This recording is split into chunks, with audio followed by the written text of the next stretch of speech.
আজকের এই ভিডিওটা ঠিক কী নিয়ে তা আপনারা ভিডিওর থাম্বনেল দেখে এতক্ষণ হয়তো খানিকটা বুঝলেও পুরোটা বুঝতে হয়তো পারেননি। আসলে বিপুল হারে বর্ধিত জনসংখ্যার এই দেশে যখন খোদ রাজ্যের কোনো মুখ্যমন্ত্রী বলেন জনসংখ্যার হার আরও বেশি পরিমাণে বাড়াতে হবে, কিংবা কেউ কেউ তার থেকেও খানিকটা এগিয়ে টার্গেট দিয়ে দেন অন্তত 16টি বাচ্চার জন্মের নিদান একটি পরিবারে, তখন তা ভাবায় বই কি।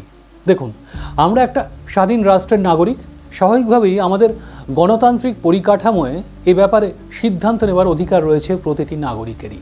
তাই একইভাবে এ ব্যাপারে হ্যাঁ বলার অধিকারও যেমন তাদের আছে, একইভাবে না বলার অধিকারও তাদের আছে। কিন্তু গোটা দক্ষিণ এশিয়ার সর্ববৃহৎ দুটি দেশের মানে ভারত এবং চীন, এই দুটি দেশের একটিতে মানে আমাদের দেশ ভারতে যখন ইতিমধ্যেই জনসংখ্যা চূড়ান্ত ঊর্ধ্বমুখী, তখন সেখানে তার পারদ যদি আরও বাড়ে তখন তা যে তর্কাতীতভাবে নানান কারণে সংশয়ের অবকাশ রাখে তা কিন্তু বলাই বাহুল্য। আর তাই আজকের এই ভিডিওটা যে একটু বেশি গুরুত্বপূর্ণ হতে চলেছে তা নিয়ে কোনো ভাবনার অবকাশ নেই। তাই বিশেষভাবে বাড়তি আর কোনো ইন্ট্রোতে না গিয়ে সরাসরি যাব মূল বিষয়টি। তার আগে আবারও বলে রাখি, ওয়েলকাম টু কিশোর ক্যাফে। কিশোর ক্যাফের নতুন একটা ভিডিওতে আপনাদের সবাইকে স্বাগত জানিয়ে আমি তমাল শুরু করছি আজকের এই নতুন ভিডিওটা।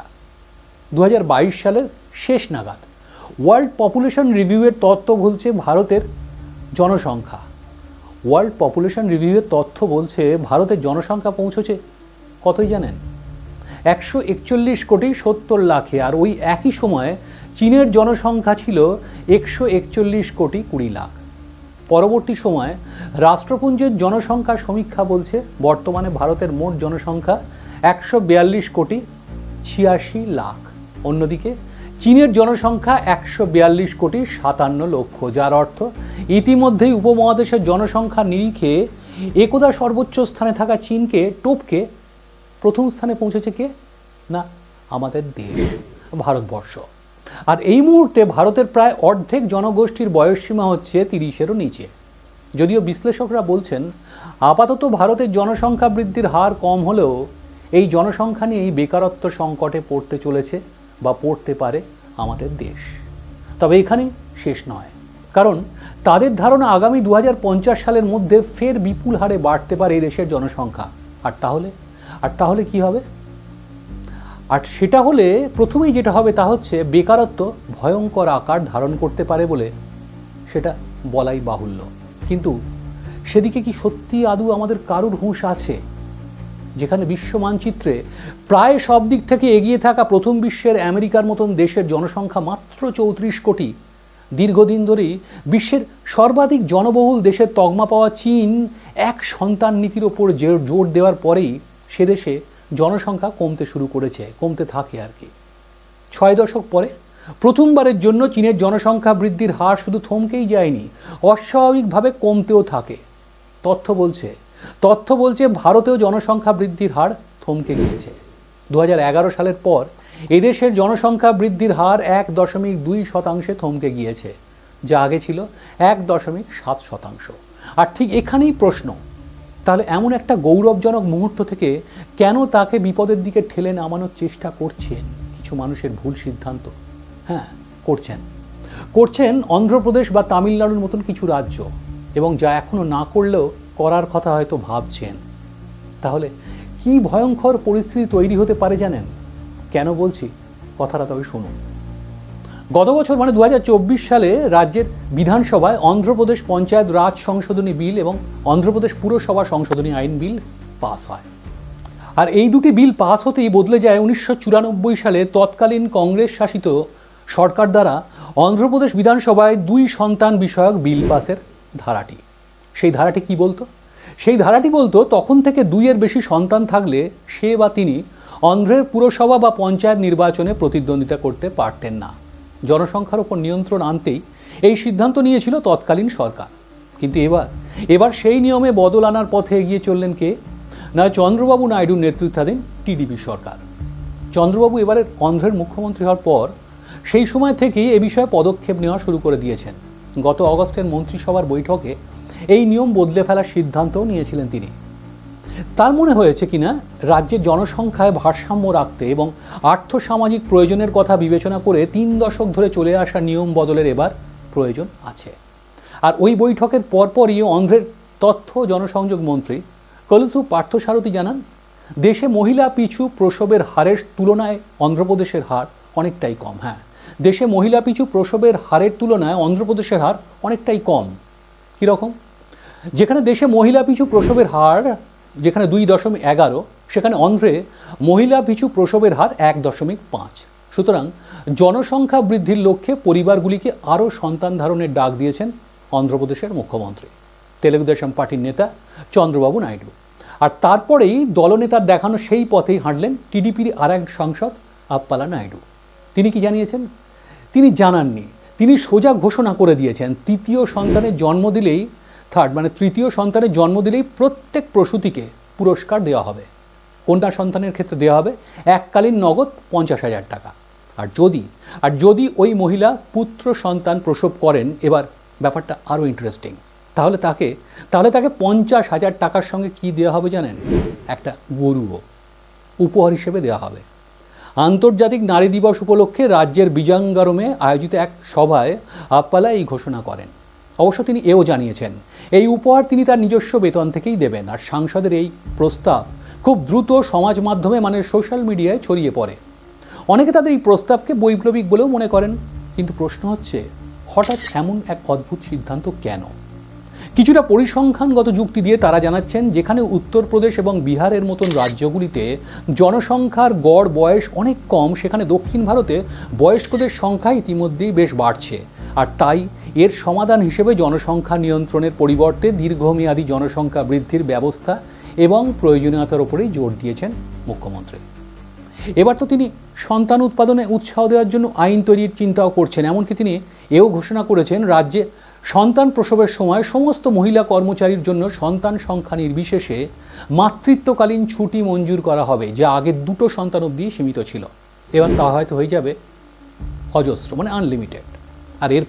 আর এরপরেই তার দেখানো পথে হাঁটা শুরু করলো কে না, পার্শ্ববর্তী রাজ্য তামিলনাড়ুর মুখ্যমন্ত্রী এম কে স্ট্যালিনও। একটি গণবিবাহের অনুষ্ঠানে গিয়ে তিনি কি বললেন? তিনি জানালেন, আপনারা কেন 16টি সন্তানের লক্ষ্যমাত্রা নিচ্ছেন না, পরিবার পিছু 16টি। তার বক্তব্য কোনো 3, 4, 5-এ আটকে নেই, সোজা ডাবল ডিজিটে। আর এর অন্যতম কারণ কি জানেন? প্রথম সেটি হচ্ছে রাজ্যে জনসংখ্যা বৃদ্ধির হার কমতে থাকলে লোকসভায় তামিলনাড়ুর প্রতিনিধিত্ব কমবে, রাজনৈতিক স্বার্থ সংশ্লিষ্ট। আর দ্বিতীয়ত কেন্দ্রীয় কর বন্টনে রাজ্যের ভাগও কমবে। কিভাবে? কারণ অর্থ কমিশন কেন্দ্রীয় করের ভাগ বাঁটোয়ারা করে রাজ্যের জনসংখ্যার ভিত্তিতে। আর সেখানেই দক্ষিণ ভারতের রাজ্যগুলি জনসংখ্যা নিয়ন্ত্রণে স্বাস্থ্য খাতে বেশি খরচ করেও বঞ্চিত হবে। তাই জনসংখ্যার ভারসাম্য বজায় রাখতে সন্তান উৎপাদনের হার মহিলা পিছু অন্তত 2.1 হওয়া দরকার বলেই তাদের লক্ষ্য এবং প্রচেষ্টা। কারণ জাতীয় হার এখন মাত্র 2, আর দক্ষিণের রাজ্যগুলির এখন সন্তান উৎপাদনের হার জাতীয় গড়ের থেকে কিছুটা কম। ফলত দক্ষিণের রাজ্যগুলিতে বয়স্ক মানুষের হার উত্তরের তুলনায় বেশ কিছুটা বেশি। সেই কারণে অন্ধ্র তামিলনাড়ুর মুখ্যমন্ত্রীরা এখন বেশি সন্তান উৎপাদনের কথা বলছেন। এবার প্রশ্ন, এভাবে যদি আগামী দিনে একে একে সব রাজ্য বলতে থাকে না, বরং বলা শুরু হয়ে গেছে। আচ্ছা, দক্ষিণের এদের রাজ্যভিত্তিক যুক্তিকে যদি বিবেচনা করাও যায়, তাহলে মধ্যপ্রদেশের পরশুরাম কল্যাণ বোর্ডের সভাপতি পণ্ডিত বিষ্ণু রাজোরিয়ার বক্তব্যকে কি বলবেন? বেশ কিছুদিন আগে সে রাজ্যের ইন্দোরে এক অনুষ্ঠানে বক্তব্য পেশের সময় রাজোরিয়া বলেন, যেসব তরুণ ব্রাহ্মণ দম্পতি 4টি সন্তান ধারণ করবেন তাদের 1 লক্ষ টাকা করে পুরস্কার দেওয়া হবে।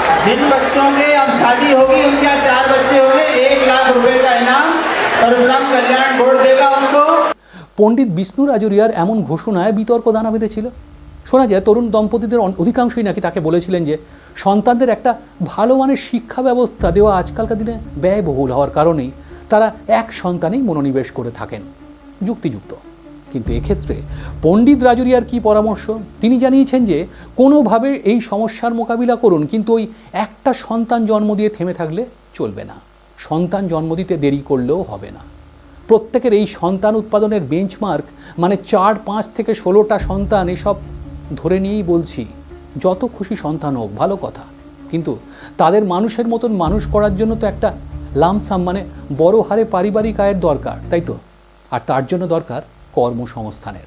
কিন্তু আন্তর্জাতিক শ্রম সংস্থা আইএলও এবং ইনস্টিটিউট ফর হিউম্যান ডেভেলপমেন্টের মানে IHDর 2024-এর একটা রিপোর্ট কি বলছে জানেন? বলছে ভারতে বেকারদের মধ্যে যুব সম্প্রদায়ের অনুপাত, যে যুব সম্প্রদায়ের থেকে কেউ 4 বা কেউ 16খানা সন্তান চাইছেন, সেই যুব সম্প্রদায়ের মধ্যেকার বেকার বেড়ে হয়েছে 83%। দেশে বেকারদের মধ্যে শিক্ষিত যুবকদের সংখ্যা ক্রমশ বৃদ্ধি পেয়েছে।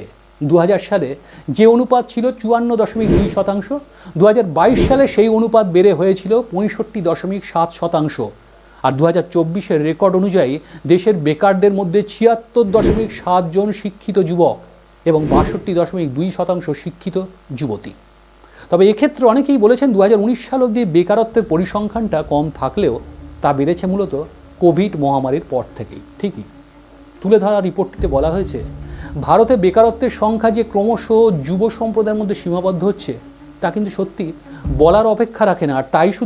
আর শুধু তাই নয়, এমনিতেই জনসংখ্যা যথেষ্ট হারে বৃদ্ধির ফলে প্রায় 20 কোটি মানুষ এই চাকরির অভাবের বাজারেও ভারতের এক স্থান থেকে অন্য স্থানে পাড়ি জমিয়েছেন বা জমাচ্ছেন ইতিমধ্যেই। আর এই সংখ্যাটা দিন দিন বাড়ছে। আর এর মূল কারণ কি জানেন? এর বড় একটা কারণ হচ্ছে আমাদের দেশের জনসংখ্যার যে বড় অংশের মানুষের বাস এই গ্রামে, সেই গ্রামের কাজের সংকট এবং নিম্নমানের মজুরি। ফলে মানুষ কাজের সন্ধানে গ্রাম থেকে শহরে চলে যাচ্ছেন। আর এখানেও দুশ্চিন্তা বাড়াচ্ছে কেরালা ভিত্তিক গবেষণা প্রতিষ্ঠান international institute of migration and ডেভেলপমেন্টের বিশেষজ্ঞ S. ইরুদয়ারাজনের একটি তথ্য। কি বলছে সেটি বলছে জনসংখ্যার এই স্থানান্তরের ফলে গ্রাম থেকে শহরে মানুষের সংখ্যা বাড়ছে, কিন্তু সেই শহরে আসা মানুষগুলো কি আদৌ মানসম্মত মানে সম্মানসম্মত একটা জীবনযাপন করতে পারছে বা পারবে কি? আর সেটা বড় একটা প্রশ্ন। আর যদি সেটা না হয় তবে কি হবে? শহরাঞ্চলে বস্তির সংখ্যা আরও বাড়বে, দেখা দেবে রোগ ভোগের প্রাদুর্ভাব। সেখানে সন্তান উৎপাদনের হার বাড়াতে গিয়ে প্রত্যক্ষ বা পরোক্ষভাবে বিপত্তি যে বাড়বে বই কমবে না তা হয়তো সত্যিই বলার অপেক্ষা রাখে না। কোথায় দাঁড়িয়ে আমরা পরিবার পিছু 4টি কেউ 16টি শিশুর জন্মের নিদান হাঁকছি জানেন? ইউনাইটেড নেশন ডেভেলপমেন্ট প্রোগ্রাম এবং Oxford poverty and human development ইনিশিয়েটিভের রিপোর্ট বলছে যেখানে দরিদ্র শিশুদের সংখ্যা বিশ্বজুড়ে উল্লেখযোগ্য হ্রাস পেয়েছে, সেখানে এখনও ভারতে দরিদ্র শিশুর সংখ্যা 97 মিলিয়ন মানে 9.7 কোটি। সেখানে দাঁড়িয়ে 0 থেকে 17 বছরের মধ্যে ভারতে দরিদ্র শিশুর সংখ্যা বিশ্বে 21%। ঠিক সেখানে দাঁড়িয়ে এমনকি বিশ্বের সবথেকে বেশি দরিদ্র শিশু ভারতেই রয়েছে বলে রাষ্ট্রসংঘের একই পরিসংখ্যান জানাচ্ছে। ঠিক সেখানে দাঁড়িয়ে আমরা এই কথাগুলো বলছি। এবার আপনি হয়তো বলতে পারেন, কোথায়? এটা তো বলছেন না যে এই রিপোর্টেই আবার বলা হয়েছে 2005-06 সাল থেকে 2019-21-এর মধ্যে ভারতে দরিদ্র মানুষের সংখ্যা 41.5 কোটি কমেছে। হ্যাঁ, কমেছে তো। একই সঙ্গে রাষ্ট্রসংঘের তরফে একে ঐতিহাসিক পরিবর্তন বলেও ব্যাখ্যা করা হয়েছে।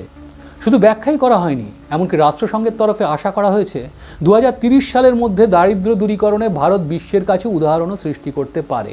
তবে এরপরেই আমাদের যাবতীয় স্বস্তির 12টা বাজিয়ে ওই রিপোর্টেই জানানো হয়েছে ভারতেই সবথেকে বেশি দরিদ্র মানুষ বাস করেন।